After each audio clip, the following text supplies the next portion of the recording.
Good morning, everyone, and welcome to our backyard. So you're thinking of starting a butterfly garden, and I am very excited for you because I created a butterfly garden just 2 short years ago.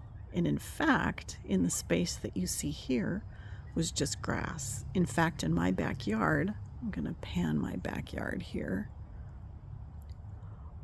I had 3 trees, nothing that you see here, and these bushes and that small tree, and that was it. Otherwise, it was just grass. And 2 years ago, I started by wanting to create a butterfly garden.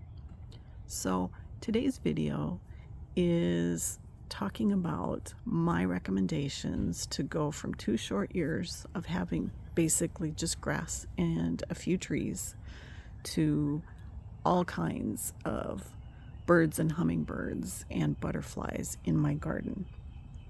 So the first thing I would recommend is to start small. And I started with just this bed, and it was grass here, and I would do it differently again if I had a chance to do it. I've talked about it in previous videos that it isn't quite tall enough for a raised bed.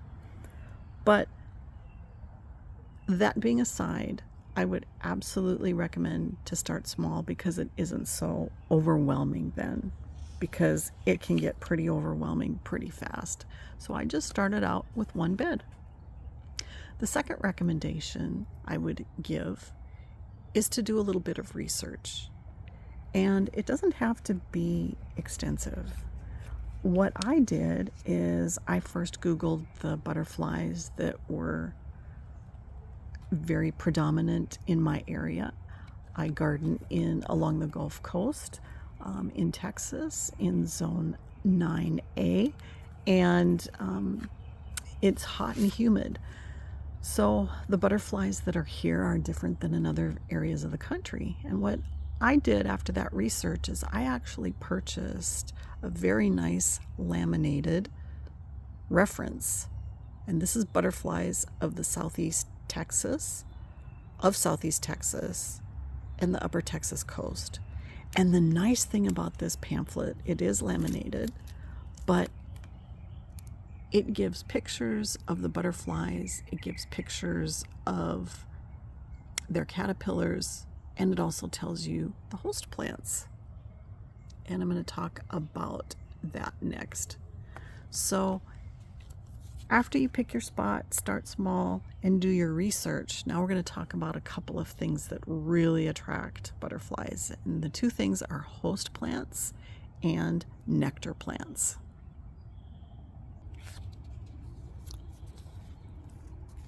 First thing is a host plant.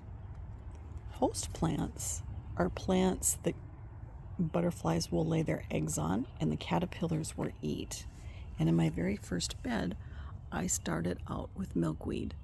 This happens to be tropical milkweed and balloon milkweed. I also have native. I actually have 4 different types of milkweed in my yard. And I have native aquatic milkweed and giant milkweed and swamp, actually 5, and swamp milkweed. And so the reason I'm showing you this is because these are brand new. They've never been munched on before, and they're just flowering. And they also produce nectar. But the host plants I started out with was just milkweed. Currently, 2 years later, I have lots of different host plants in my yard for many different types of butterflies, but I have added them gradually throughout these 2 years. And as you can imagine, I have lots of butterflies in the yard. But now I have multiple beds. So all these host plants aren't just in this bed. And I'm not going to go through all the host plants in this particular video. But know that it's probably best to start out with 1 or 2.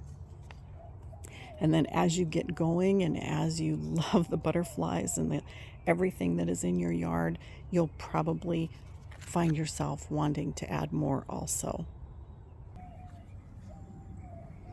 You'll also need to have a wide variety of nectar plants. And these are plants that the adult butterflies drink nectar from. This is what sustains them. And what you're seeing right here is lantana. And lantana is a very popular nectar plant for a lot of my butterflies. My garden has so many different plants that are nectar plants for butterflies, but I'm going to give you probably some of the favorites right now. And for nectar plants that butterflies will visit, the top one is the host plants that flower. So milkweed that flowers, passion vine that flowers, any of your host plants that are producing flowers, you will see butterflies that are visiting those flowers.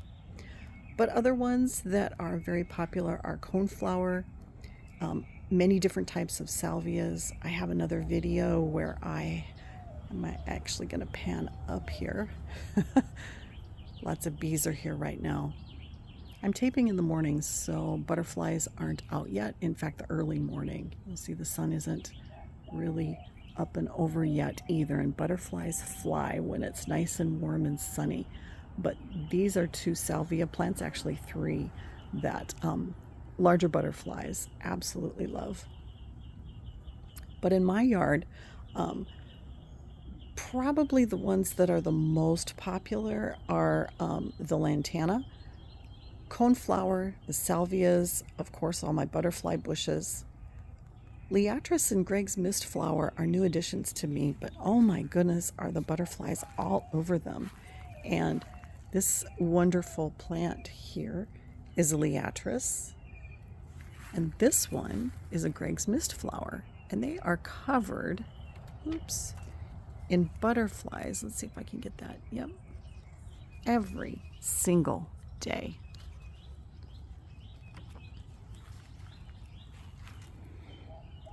I do have a Mexican flame vine that is in between flowering right now.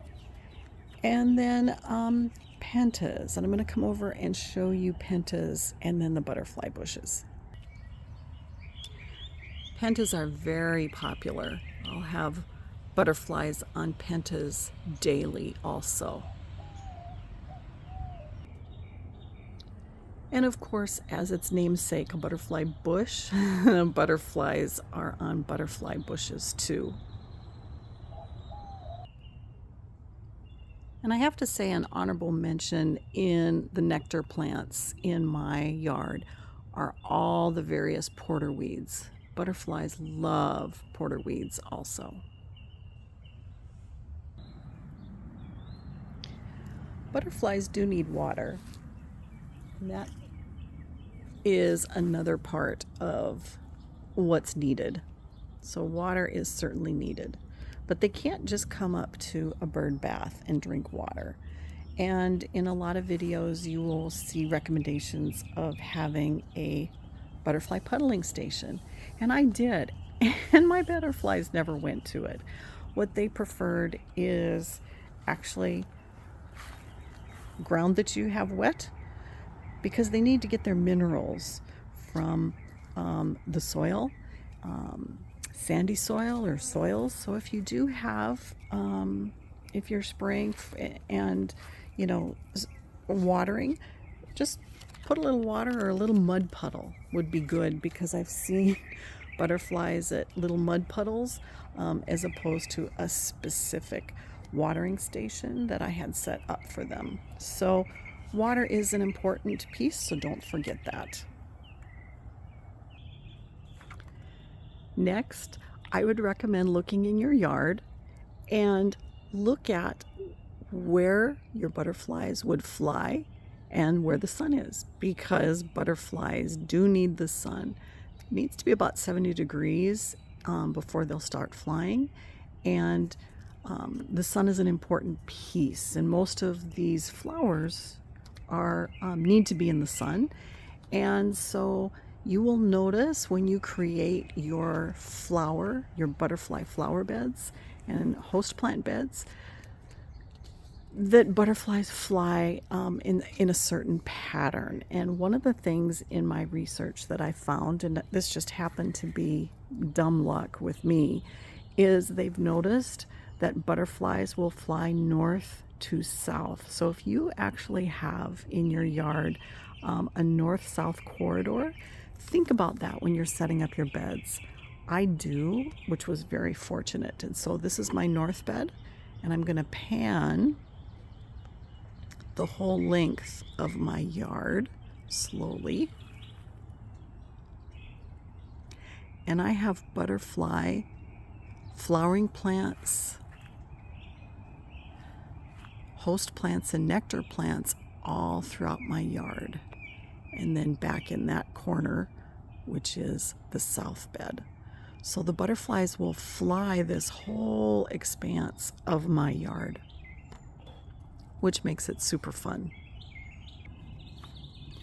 And then I would say, have fun and enjoy the fruits of your labor.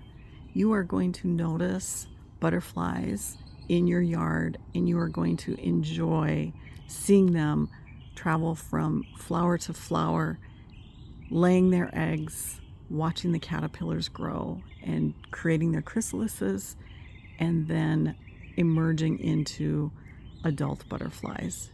It's been wonderful.